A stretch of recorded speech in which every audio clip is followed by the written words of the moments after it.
નમસ્કાર બાળકો, લાસ્ટ લેક્ચરની અંદર આપણે સ્વાધ્યાય 3.3 અને એના પછી આપણે જે વિશિષ્ટ સમાંતર બાજુ ચતુષ્કોણ છે એની અંદર આપણે સમબાજુ ચતુષ્કોણ, ત્યારબાદ લંબચોરસ, ચોરસ, જેના વિશે આપણે ચર્ચા કરેલી છે. બરાબર, જે આપણને ખ્યાલ જ છે કે એની આપણે ચર્ચા કરી હતી. હવે એના જે ગુણધર્મો વગેરે વિશે પણ આપણે ચર્ચા કરેલી.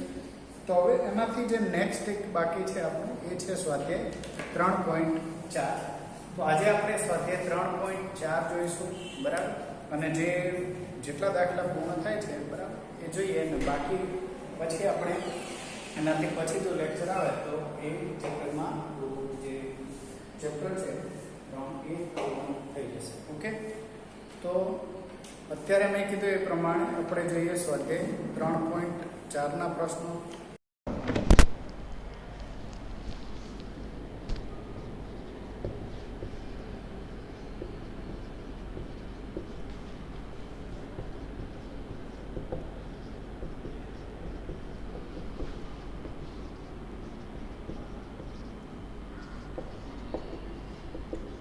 જેની અંદર પહેલો પ્રશ્ન છે કે વિધાનો આપેલા છે. બરાબર, તો એ ફક્ત એ વિધાનો ખરા છે કે ખોટા આપણે એ જ જણાવવાનું છે કે અહીંયા તમને જે વિધાનો આપેલા છે એ ખરા છે કે ખોટા. બરાબર છે, તો એ ખરા કે ખોટા એ જણાવી દઈએ દરેક વિધાનો માટે આપણે. તો વિધાન 1 થી આપણે શરૂઆત કરીએ. દરેક જોડે પાઠ્યપુસ્તક હોવું જ જોઈએ. બરાબર છે. પહેલું શું કીધું છે કે દરેક લંબચોરસ એ ચોરસ છે. બરાબર, તમને પહેલું જ વિધાન કીધું છે કે દરેક લંબચોરસ એ ચોરસ છે.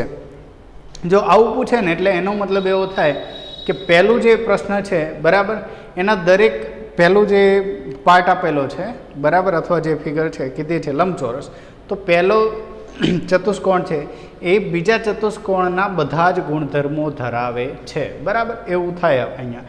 પણ હકીકતમાં આ જો વિધાનની વાત કરીએ ને તો આ ખોટું છે. કેમ? કારણ કે લંબચોરસ આ રીતે બને બરાબર છે, અને આ ચોરસ બને.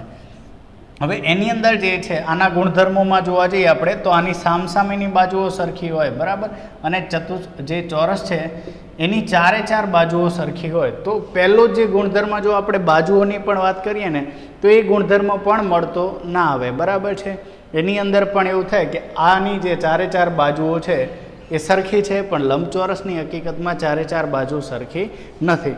એટલા માટે દરેક લંબચોરસને આપણે ચોરસ કહી શકીએ નહીં. બરાબર, તો પહેલાં જ વિધાનમાં પહેલું આવશે ખોટું. જેને તમે શાબ્દિક લખવું હોય તો પણ ભલે, ખોટું. બીજો પ્રશ્ન એમાં કીધેલું છે કે દરેક સમબાજુ ચતુષ્કોણ એ સમાંતર બાજુ ચતુષ્કોણ છે. દરેક સમબાજુ બરાબર, આ રીતના એક સમબાજુ ચતુષ્કોણની વાત કરીએ તો એ દરેક સમાંતર બાજુ ચતુષ્કોણ પણ છે. તો જો એ તમને ખ્યાલ જ છે કે સમબાજુ, લંબચોરસ અને ચોરસ આ ત્રણે ત્રણ જે છે ને સમાંતર બાજુ ચતુષ્કોણના બધા જ ગુણધર્મો ધરાવે છે. બરાબર, તો જો આની સમાંતર બાજુ ચતુષ્કોણની જો બાજુઓની વાત કરીએ સામસામેની બાજુઓ સરખી હોવી જોઈએ અને સમાંતર, તો અહીંયા તે સરખી અને સમાંતર છે. અને તો ચારે ચાર બાજુઓ સરખી અને સમાંતર છે. બરાબર, એટલે બે તો થવાની જ તે. પછી એના જે વિકર્ણો છે પરસ્પર દુભાગે, તો આના વિકર્ણો દુભાગે. બરાબર છે. પછી અન્ય તમે વાત કરો તો સામસામેના ખૂણા સરખા, તો અહીંયા સમબાજુમાં પણ સામસામેના ખૂણા સરખા. એટલે દરેક ગુણધર્મનું એની અંદર પાલન થાય જ છે. તો એટલા માટે એ આવે ખરું. ત્રીજો પ્રશ્ન, ત્રીજામાં કીધું છે કે દરેક ચોરસ એ સમબાજુ ચતુષ્કોણ છે તેમજ લંબચોરસ પણ છે. હવે જો દરેક ચોરસની વાત કરે ને પાછું ચોરસનું આ કીધું છે, પહેલાં આ છે. બરાબર, તો દરેક ચોરસ એ લંબચોરસ અને સમબાજુ ચતુષ્કોણ પણ છે. તો એનો જવાબ આવે હા. કેમ? કારણ કે જો આ લંબચોરસના બધા ગુણધર્મો જુઓ તો કે સામસામેની બાજુઓ સરખી હોવી જોઈએ, દરેક ખૂણા કેવા હોવા જોઈએ, કાટખૂણા હોવા જોઈએ, એ ગુણધર્મોનું પાલન થાય. વિકર્ણો સમાન માપના હોય તો આનાય તે વિકર્ણો સમાન માપના હોય. સમબાજુ માટે વાત કરો ચારે બાજુ સરખી, તો આની એ સરખી ચારે બાજુ. પછી વિકર્ણો પરસ્પર કાટખૂણે દુભાગે સમબાજુના, તો આનાય વિકર્ણો જે છે એ કાટખૂણે દુભાગે. લંબચોરસમાં સમાંતર બાજુમાં કાટખૂણે દુભાગે નહીં, ફક્ત દુભાગે ત્યાં. તો એટલે એના દરેક ગુણધર્મો લાગુ પડે, તો એટલા માટે એ આવે ખરું. ચોથો પ્રશ્ન ત્યારબાદ એમાં કીધેલું છે કે દરેક ચોરસ એ સમાંતર બાજુ ચતુષ્કોણ નથી, બરાબર. તો દરેક ચોરસની વાત કરી છે, તો દરેક ચોરસ એ પાછો સમાંતર બાજુ ચતુષ્કોણ નથી. તો એ ખોટું છે, કારણ કે દરેક ચોરસ એ સમાંતર બાજુ ચતુષ્કોણ કહી જ શકાય, બરાબર, કારણ કે એના બધા ગુણધર્મો લાગુ પાડી શકાય. તો એટલા માટે દરેક ચોરસ એ સમાંતર બાજુ ચતુષ્કોણ છે જ. તો એટલે આને કહી શકીએ આપણે ખોટું, કારણ કે એની અંદર વિધાનમાં પદ ખોટું છે. જો અહીંયા તમને ક્રમ આ રીતે આપેલા છે, A, B, C અને D, તો આપણે એ મુજબ લખીએ. પછી ઈ, દરેક પતંગાકાર ચતુષ્કોણ સમબાજુ ચતુષ્કોણ છે, બરાબર. દરેક પતંગાકાર ચતુષ્કોણ એ સમબાજુ ચતુષ્કોણ છે, તો એ પણ ખોટું છે, કારણ કે પતંગાકાર ચતુષ્કોણના અને જે સમબાજુ ચતુષ્કોણ છે એના ગુણધર્મો મળતા નથી આવતા, બરાબર છે. એના ગુણધર્મો કેવા હોય છે? અલગ અલગ હોય છે, બરાબર. તો એ ગુણધર્મો અલગ હોવાથી એ મળતા નથી આવતા, તો એટલા માટે એ આવે ખોટું. એ જ રીતે F કીધું છે કે દરેક સમબાજુ ચતુષ્કોણ એ પતંગાકાર ચતુષ્કોણ છે. જો સમબાજુ એટલે આ રીતે, અને પતંગાકાર તમને મેં પહેલાં પણ કીધું તો આ રીતે આવે, બરાબર છે.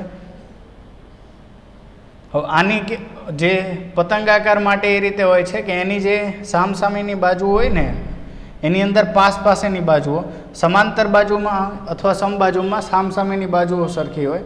અહીંયા જે છે એ પાસેની બાજુ સરખી હોય, તો આના નિયમનું પાલન અહીંયા ના થાય, બરાબર. પણ જો સમબાજુની વાત કરીએ તેમાં પાલન થાય, કારણ કે આની તો ચારે ચાર બાજુઓ સરખી છે જ, આની ચારે ચાર બાજુઓ સરખી ના થાય. તો આના દરેક ગુણધર્મ આમાં લાગુ પડે, વિકર્ણો, કાટખૂણે, દુભાગે વગેરે જેવા પણ. તો એટલે કે દરેક સમબાજુ ચતુષ્કોણ એ પતંગાકાર ચતુષ્કોણ છે, તો ખરું. પછી જી, દરેક સમાંતર બાજુ ચતુષ્કોણ સમલંબ ચતુષ્કોણ છે, બરાબર. દરેક જો સમાંતર બાજુ ચતુષ્કોણની વાત કરીએ તો એ સમલંબ છે, તો હા, એના પણ નિયમો લાગુ પડે કે જો એની સામસામેની બાજુની એક જોડ સમાંતર હોય છે, બરાબર.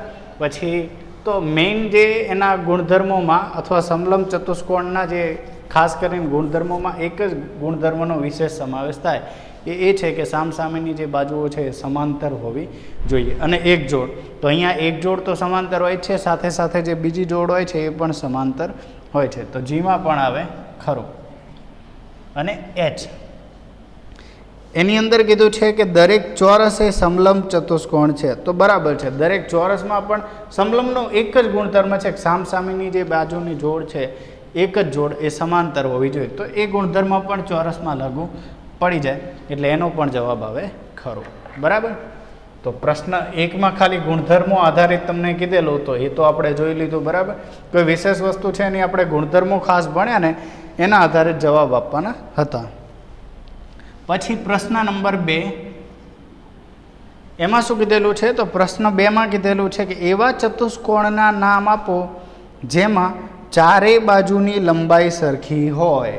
જો બીજાનો A એમ કીધું છે ચારેય બાજુની લંબાઈ સરખી હોય, તો ચારેય બાજુની જે લંબાઈ સમાન હોય એવા ચતુષ્કોણ કયા થાય? તો ચારેય બાજુની લંબાઈ સમાન હોય તેવા ચતુષ્કોણ અથવા ચતુષ્કોણો કયા કયા થાય? તો દરેકને ખ્યાલ જ છે, બે જેવા ચોરસ અથવા ચતુષ્કોણો છે, બરાબર, કે જેની અંદર એક ચોરસ અને એક સમબાજુ ચતુષ્કોણ, નામ ઉપરથી જ ખ્યાલ આવે, સમબાજુ અને એક ચોરસ, એ બે જેવા છે કે જેની ચારે ચાર બાજુના જે માપ છે એ સમાન હોય છે, બરાબર. તો એક ચોરસ અને બે સમબાજુ ચતુષ્કોણ.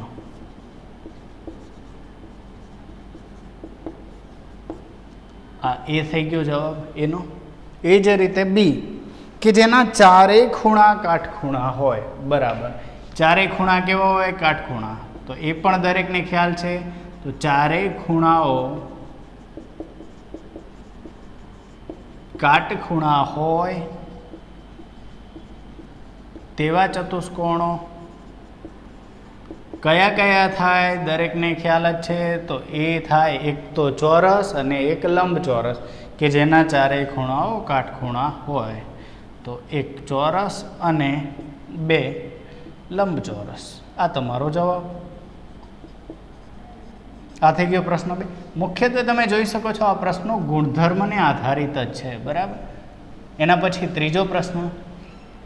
ત્રીજા પ્રશ્નમાં તમને કીધેલું છે કે કેવી રીતે એક ચોરસ એ એક ચતુષ્કોણ છે. ઓકે, એમ પ્રશ્નમાં તમને એમ કહે છે કેવી રીતે ચોરસ એટલે ચોરસના કયા કયા ગુણધર્મો જે છે એ ચતુષ્કોણ થાય, જેથી ચોરસ પછી સમાંતર બાજુ ચતુષ્કોણ થાય. તો એવા આપણે ગુણધર્મો જોવાના છે, બરાબર. તો જેની અંદર પહેલું જ કીધું છે કે કેવી રીતે એક ચોરસ એક ચતુષ્કોણ છે, બરાબર. તો કેવી રીતે થાય? તો ચોરસ એક ચતુષ્કોણ એટલા માટે છે કારણ કે એને 4 બાજુઓ છે, બરાબર. તો એક કે ચોરસને 4 બાજુઓ હોવાથી તે એક ચતુષ્કોણ છે. બસ આટલો જવાબ એનો. કોઈ વધારાની વસ્તુ નહીં, કોઈ વાત વધારાની નહીં, બરાબર. ખાલી માગ્યો એટલો જવાબ કે કેમ છે, તો 4 બાજુઓ છે એટલે એનો જવાબ કે એટલું થાય, બરાબર. પછી કેવી રીતે એક ચોરસ સમાંતર બાજુ ચતુષ્કોણ છે, બરાબર. તો જો સમાંતર બાજુ ચતુષ્કોણના ગુણધર્મ કયા છે? તો સામસામેની બાજુની જે જોડ છે એ સમાંતર અને સરખી. તો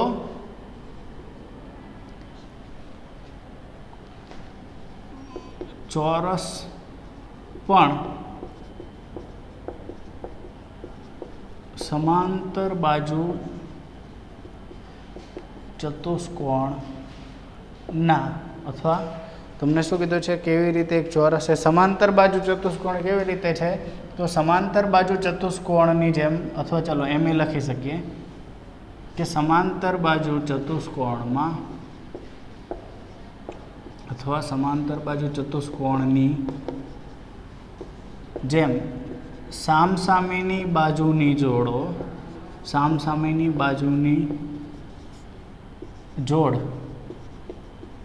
સમાંતર અને સરખી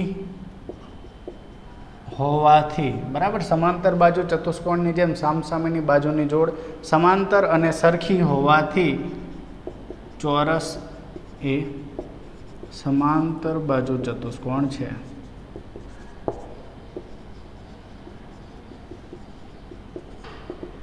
ત્રીજો પ્રશ્ન, એની અંદર ત્રીજો,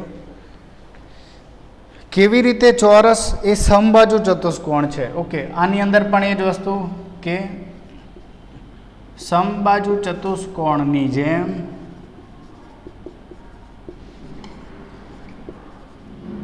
ચારે બાજુના માપ સમાન હોવાથી ચોરસ એ સમબાજુ ચતુષ્કોણ છે, બરાબર. એ જવાબ એનો. પ્રશ્ન નંબર 4 એની અંદર જ કે કેવી રીતે એક ચોરસ એ લંબચોરસ છે? તો લંબચોરસના ગુણધર્મો, લંબચોરસના કયા ગુણધર્મો મુખ્યત્વે ચોરસને લાગુ પડે? તો દરેક ખૂણા એના કાટખૂણા હોય એ. તો કે લંબચોરસની જેમ ચારેય ખૂણાઓ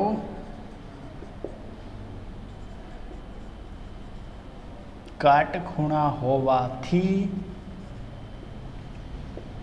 ચોરસ એ લંબચોરસ છે,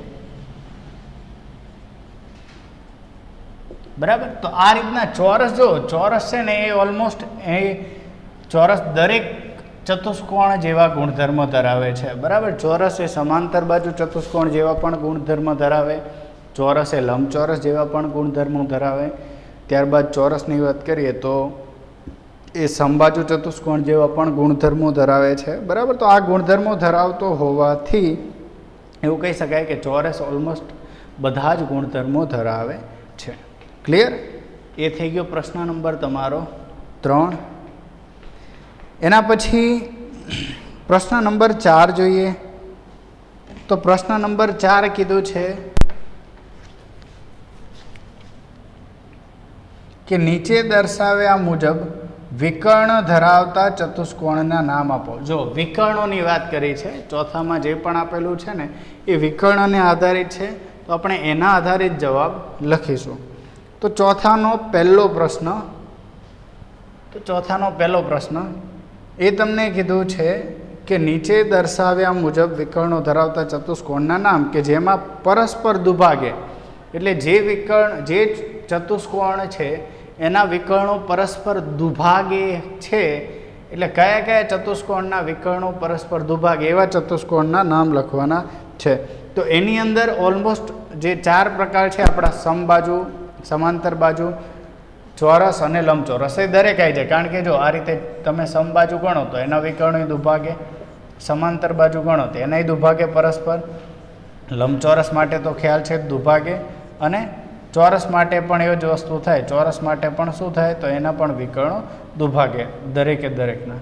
તો ઓલમોસ્ટ દરેક જે આપણા ચતુષ્કોણનો પ્રકાર છે મુખ્ય પ્રકાર, બરાબર. બાકી જે પ્રકાર આપણે જેમ કે પતંગની વાત કરીએ અથવા તો સમલંબની વાત કરીએ એની વાત નથી કરવામાં આવતી. ઓકે, તો પહેલાની અંદર જવાબ આવશે કે જે પરસ્પર દુભાગે, તો એવા ચતુષ્કોણો કે જેમાં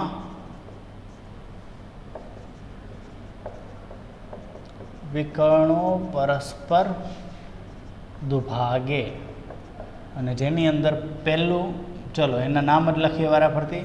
તો પહેલું જ મેં તમને કીધું એ પ્રમાણે સમાંતર બાજુ ચતુષ્કોણ,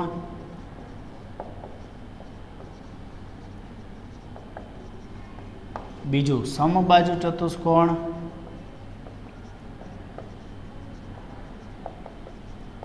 ત્રીજું લંબચોરસ,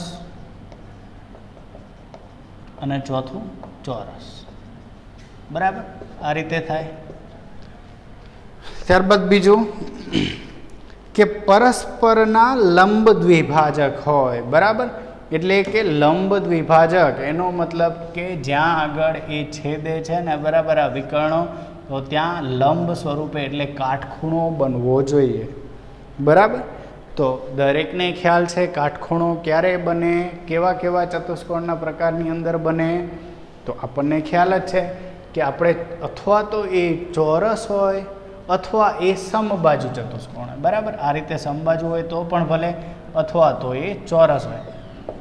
આવો જ્યારે પ્રકાર હોય છે, બરાબર, ત્યારે એના જે કાટખૂણા છે, એના જે વિકર્ણો છે એ પરસ્પર કાટખૂણે દુભાગે છે. બરાબર, તો એ અથવા તો સમબાજુ ચતુષ્કોણ માટે અથવા તો એ ચોરસ માટે. તો એની અંદર આપણે લખી શકાય કે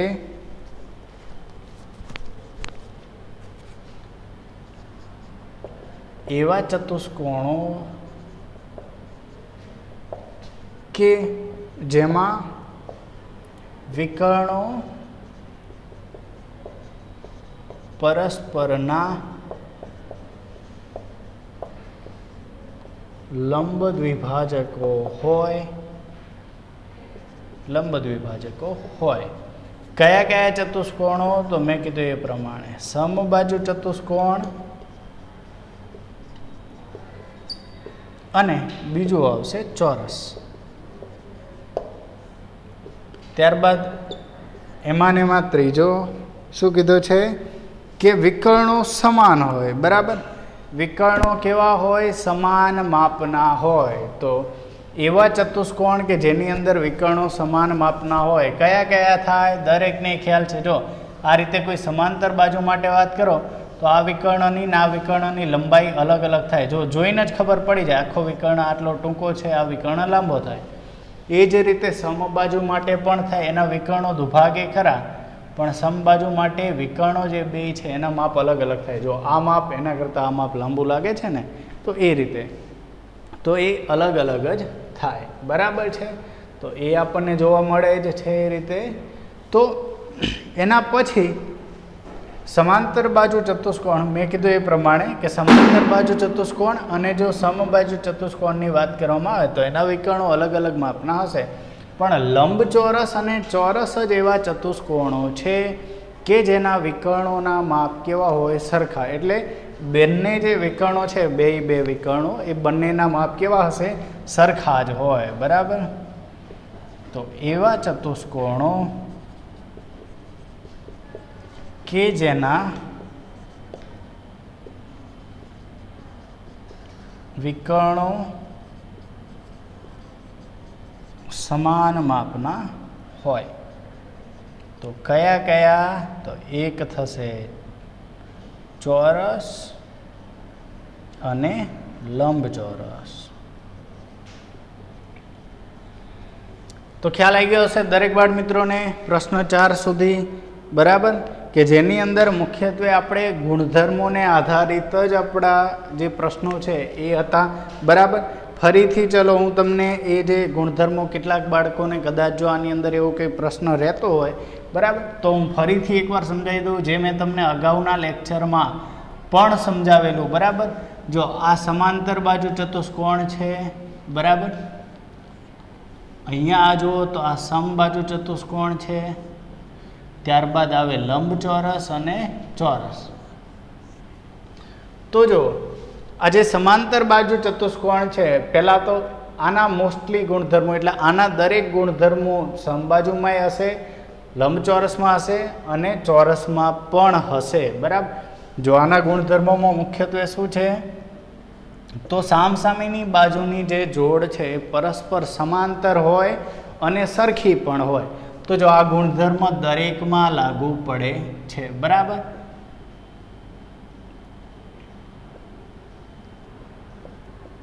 દરેકમાં લાગુ પડે છે કે આ બે જોડ જે છે આ જો પરસ્પર કેવી છે? સરખી છે અને સમાંતરે છે. અહીંયા તે બીજી જોડે સરખી ને સમાંતર, અહીંયા પણ લાગુ પડે, અહીંયા પણ લાગુ પડે. એક તો એ ગુણધર્મ. પછી સામસામેના ખૂણા કેવા હોય? સરખા હોય. એટલે જે આ બે ખૂણા અને આ બે ખૂણા કેવા હશે? સરખા. તો અહીંયા આ ગુણધર્મ પણ લાગુ પડે, બરાબર છે. અને અહીંયા તો ચારે ચાર ખૂણા કાટખૂણા છે જ, એટલે ચારેય ખૂણા સરખા થવાના જ છે ચોરસ અને લંબચોરસ માટે, એ પણ તમને ખ્યાલ છે, બરાબર. પછી સમાંતર બાજુ ચતુષ્કોણના ખૂણાની વાત કરીએ તો પાસેના ખૂણા પૂરક, તો એ દરેકમાં લાગુ પડે, બરાબર છે. અહીંયા તે 90 ગણો તો 180 અંશ થઈ જાય, તો એ પણ લાગુ પડે છે. અને એના પછી આપણે વાત કરીએ વિકર્ણોની. તો જો અહીંયા વિકર્ણો જુઓ તો આના વિકર્ણો પરસ્પર દુભાગે, તો અહીંયા પણ વિકર્ણો પરસ્પર દુભાગે, પણ સમબાજુમાં એ કાટખૂણે દુભાગે. તો આના કરતાં કંઈક એક્સ્ટ્રા ગુણધર્મો આ દરેકમાં લાગુ પડશે, બરાબર. પણ આના જેટલા ગુણધર્મો છે એ તો બધામાં આવશે જ, બરાબર.